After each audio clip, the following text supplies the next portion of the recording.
వనం జనసంద్రంగా మారే సమయం ఆసన్నమైంది.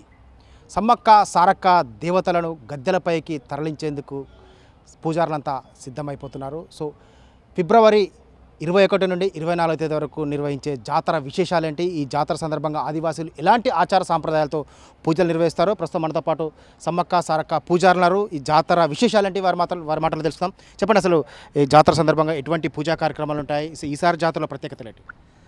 సమ్మక్క సారలమ్మ జాతర మేడారం అనగానే ఆసియా ఖండంలోని అతిపెద్ద ఆదివాసీ జాతర అనేటువంటిది భక్తులకు జగమెరిగినటువంటి సత్యము.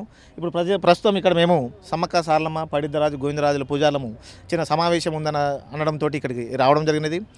ఈ జాతర పరంగా ఈ జాతర ఘట్టాలలో మొదటి 2 ఘట్టాలు పూర్తి కావడం జరిగినది. 3వ ఘట్టమైనటువంటి అసలు ఘట్టము మరి 21, 22, 23, 24 తేదీలలో జరుపుకోవడం జరుగుతుంది. కాబట్టి మరి 21 నాడు బుధవారం అంటే మాఘమాసము మాఘశుద్ధ పౌర్ణమి గడియలలో మరి ఈ ఆయా మా 4 పూజార్లకు సంబంధించిన దేవుళ్లను మరి తీసుకువచ్చి గద్దెల మీద ప్రతిష్ఠించాల్సిన బాధ్యత మా మీద ఉంది. కాబట్టి ఈ మొదటి బుధవారం రోజు అంటే 21వ తారీఖు రోజు బుధవారం రోజున మన పూనుగొండ్ల గ్రామం నుంచి పెనక వంశస్థులు పడిద్దరాజుల దేవుళ్ళని మరి అక్కడి నుంచి తీసుకువచ్చి గద్దెల మీద ప్రతిష్ఠించడం జరుగుతుంది.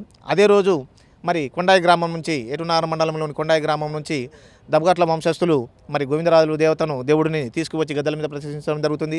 అలాగే కన్నపల్లి గ్రామం నుంచి కాకా వంశస్థులు మరి సారలమ్మ దేవతను తీసుకువచ్చి గద్దెల మీద ప్రతిష్ఠించడం జరుగుతుంది. అంటే ఇందులో ఈ 3 దేవుళ్లను ఆయా వంశస్థులు వారి వారి ఆచార పద్ధతుల ప్రకారం తీసుకువచ్చేటువంటి క్రమం లోపల మరి మొదటి రోజు బుధవారం అనగానే మరి ఆ వంశస్థులకు సంబంధించిన ఆడబిడ్డలు, కోడళ్ళు, కొడుకులు అందరూ కూడా మరి పొద్దుటే లేచి తలదైప స్నానాధికాలు చేయించి కొత్త బట్టలు ధరించి మరి మా ఆచార సంప్రదాయాలైనటువంటి డోలు వాయిద్యాల మధ్య నడుమ మరి వారికి దేవుళ్లకు పెట్టాల్సిన ధూపదీప నైవేద్యాలతో పాటు సమర్పించుకుంటూ అక్కడ ఉన్నటువంటి కులానికి అప్పగింతలు చేసుకుంటూ మరి వారందరి సమస్యను మాకు కులమే బలము కాబట్టి మరి మేము మొక్కేటువంటి చెట్టు పుట్ట గుట్ట ఏదైనా కూడా మా కులంతో వారి బలం మీద ఆధారపడి మా పండుగలను ఉత్సవాలను నిర్వహించుకుంటాం. కాబట్టి వారి సమక్షంలో వారి ఆధ్వర్యంలో మేమందరం కలిసి దేవుళ్లను మరి పూనుగొండ్ల గ్రామం నుంచి మరి పెనక వంశస్థులు వారి కులగణంతో తీసుకొని మరి మంగళవారం రోజు అంటే మంగళవారం ఎందుకంటే కాలినడకన మరి ఇంత దూరం మేడారానికి నడిచి రావాలంటే 2 రోజుల సమయం పడుతుంది. కాబట్టి వారు అక్కడ నుంచి బయలుదేరి వచ్చి మంగళవారం సాయంత్రము మరి పసరా గ్రామానికి దగ్గరలో ఉన్నటువంటి లక్ష్మీపురం గ్రామం లోపల అక్కడ షెల్టర్ మన దేవాదాయ శాఖ తరపున మన ప్రభుత్వం ఏర్పాటు చేసిన షెల్టర్ నందు మరి అక్కడ చేతదీరి వాళ్ళకి కావాల్సినటువంటి కార్యక్రమాలు నిర్వహించుకున్న తర్వాత ఉదయం పూట మళ్ళీ కాలినడకన పగిడిద్దరాజును తీసుకొని వారు కాలినడకన మరి బయలుదేరి పసరా మీదుగా మన ప్రాజెక్ట్ నగరు, నార్లాపురం, వెంగళాపురం మీదుగా మళ్ళీ మేడారం గ్రామంలోకి చేరుకోవడం సాయంత్రం వరకు ఈ సమయం వరకు ఇక్కడికి చేరుకోవాల్సి ఉంటుంది. అదేవిధంగా మరి గోవిందరాజులను కొండాయి గ్రామం నుంచి దబ్గట్ల వంశస్థులు వాళ్ళ కులగలంతో కులబలంతో మరి డోలు వాయిద్యాలు చప్పుల మధ్యన మరి ఆ గోవిందరాజులను దేవుని తీసుకొని ఉరట్టం గ్రామ పులిమరలోకి రావడం జరుగుతుంది. మరియు కన్నపల్లి గ్రామం నుంచి కాకా వంశస్థులు మరి వారి ఆచార సంప్రదాయాల ప్రకారం అంటే ఆచార సంప్రదాయాలు అనగానే గొట్టు గోత్రాలు రావడం జరుగుతుంది. ఇందులో మరి 3వ గోత్రము, 4వ గోత్రము, 5వ గోత్రము, 6వ గోత్రము, 7వ గోత్రానికి సంబంధించినటువంటి మేమందరము వారి గోత్రనామాల ప్రకారము మా ఆచార సంప్రదాయాలు బొట్టు కానీ కట్టు కానీ గోత్రాల ఆధారంగా ఉంటుంది. కాబట్టి మరి కొండాయి గ్రామం నుంచి దబ్బట్ల వంశస్థులు మరి గోవిందరాజులను తీసుకొని వారి ఆచార సంప్రదాయాల ప్రకారం తీసుకువచ్చి ఊరట్టం పులిమెరలోకి వచ్చిన తర్వాత కన్నపల్లి గ్రామం నుంచి కాకా వంశస్థులు 3వ గోత్రం వారు కాబట్టి వారి ఆచార సంప్రదాయాల ప్రకారం తీసుకొని వచ్చి ముగ్గురము కలిసి ఇక్కడ మన జంపన్న వాగు అవతల అంటే వాగు ఒడ్డు అవతల ముగ్గురము కలుసుకున్న తర్వాత ఆ ముగ్గురిని మరి ప్రభుత్వము, దేవాదాయ శాఖ అందరూ కలిసి మరి రోప్పాటి 3 అంచెల భద్రతా వ్యవస్థల మధ్యలో బ్రిడ్జి దాటిన తర్వాత అంటే వాగులు మా దేవుళ్ళు వచ్చేసి మనము మన సౌకర్యం కోసం ఒక చిలకల నుండి సమ్మక్కం తీసుకొచ్చే ఘట్టం అదంతా మీ చేతుల మీద నిర్వహిస్తుంటారు, ఎట్లా అనిపిస్తుంది? మా చేతుల మీద అంటే ఇప్పుడు మా పూర్వీకుల నుంచి వస్తున్నటువంటి సాంప్రదాయం కాబట్టి మరి ఏదైనా ఇప్పుడు వారి తరం అయిపోగానే నెక్స్ట్ మా తరం కాబట్టి మేము నిర్వహిస్తూ ఉంటాము. అది నిర్వహించడం అనేది కోట్లాది మంది భక్తుల మధ్యలో మాకంటూ ఒక ప్రత్యేక గుర్తింపు అనేది రావడం వల్ల అది ఎంతో గొప్పది. కానీ మేము ఆ తల్లులు మాకు ఇచ్చినటువంటి దీవెనగా మేము భావిస్తాము. అది ఎంతో వరమని. ఒకప్పుడు మీరు కాలినడకన వచ్చి నిర్వహించుకున్న జాతర ఈసారి హెలికాప్టర్ స్థాయికి చేరుకుంది జాతర. సో మీకు ఆదివాసీ బిడ్డగా మీరు ఎట్లా గర్వంగా భావిస్తారు? అంటే ఇప్పుడున్నటువంటి టెక్నాలజీ అభివృద్ధి చెందినటువంటి ఈ దశ లోపల మరి ఈ వసతులు ఏర్పాటు చేయడము మాకు హర్షించదగ్గ విషయం. ఎందుకంటే పూజారులుగా మేడం కొంత సంతోషిస్తున్నప్పటికీ కూడా ఈ అభివృద్ధి చెందినటువంటి ఈ దశలో కూడా కొంత ఇప్పుడు మనకు మంచి ఎంత ఉంటుందో చెడు కూడా అంతే ఉంటుందనే ఉద్దేశంలో మనకు సమానంగా మన పెద్దలు చెప్పిన నానుడి కాబట్టి దాని మీద ఆధారపడి కొంత చెడు కూడా ఉంటుంది కాబట్టి మనం ఎక్కువ చెడును చూడకుండా మంచి జరుగుతుంది భక్తులకు కానీ ఇటు మాకు కానీ మంచి జరుగుతుందనే ఉద్దేశంలో దాన్ని తీసుకోవడం దాన్నే స్వీకరిస్తాము కాబట్టి దీన్ని మేము హర్షిస్తున్నాం స్వాగతిస్తున్నాం. కాకపోతే ఒక ఏ దేవాలయానికి వెళ్ళినా గోపురాలు కనిపిస్తాయి, హారతులు, అభిషేకాలు, ప్రత్యేక పూజలు ఉంటాయి. అక్కడ ఒక ప్రత్యేక పూజా కార్యక్రమం అసలు ఇక్కడ అసలు రూపం లేదు, అసలు ఇక్కడ ఏ విగ్రహారాధన కనిపించదు. అసలు ఇక్కడ ఈ సమ్మక్క సారక్క దేవతల ప్రత్యేకత ఏంటి?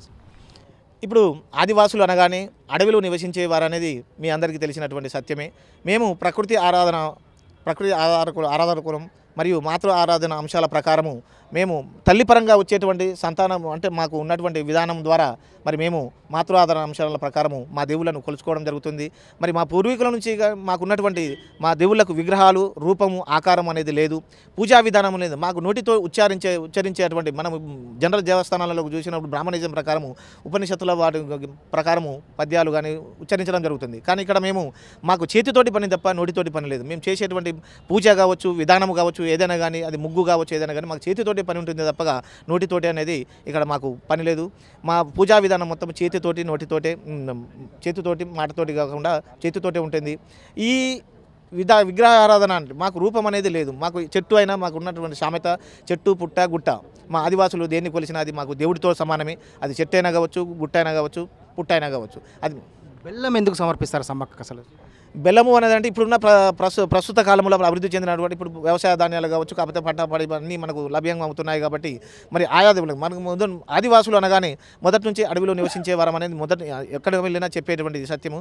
ఈ బెల్లము అనేది అంటే మరి ఈ సమ్మక్క సారలమ్మల విషయం జాతర జరిగేటువంటి క్రమం లోపల సమ్మక్కకు పెళ్లి జరిగేటువంటి క్రమంలో నాగులమ్మ వచ్చినప్పుడు ఈ పెళ్లి సంబంధంలో ఆ తల్లిగారు పెళ్లి సంబంధాన్ని చూసినప్పుడు వెళ్ళినప్పుడు అక్కడ ఉన్నటువంటి మరి ఎవరైతే పడిదరాజు ఉన్నారో మరి బంగారు వర్ణ ఛాయలో, పసిడి వర్ణ ఛాయలో మెరిసేటువంటి ఛాయ కాబట్టి మరి ఆయనకు గుర్తుగా అంటే మనకు చెట్టు నుంచి వచ్చేటువంటి ప్రసాదము ఏది చెట్టు నుంచి వచ్చేటువంటి రసాయనాలతో తయారైనటువంటి ఈ బెల్లము మా ప్రకృతి దేవతలకు పెట్టేటువంటి ఇప్పుడు సమ్మక్క దేవతకు కానీ దేవుళ్ళకు ఆరబోసేటువంటి పానీయము మన ఇప్పపు సారాయిని ఆరబోయాల్సి ఉంటుంది. తర్వాత ఇప్ప చెట్టు నుంచి వచ్చినటువంటి నూనె వంట పదార్థాలు చేసుకోవడానికి, దాని నుంచి వచ్చినటువంటి పిండి ఆవులకు కానీ చెట్టు మన అన్ని రకాలుగా ఉపయోగపడుతుంది. కాబట్టి ఈ బెల్లం అనేది కూడా చెరుకు నుంచి వచ్చేటువంటి రసాయనాల ద్వారా తయారైనది కాబట్టి బంగారము కూడా అదే వర్ణ ఛాయలో ఉంటుంది కాబట్టి ఆయనకు గుర్తుగా దానికి గుర్తుగా మనం బెల్లాన్ని సమర్పించడం అనేది జరుగుతూ ఉన్నది.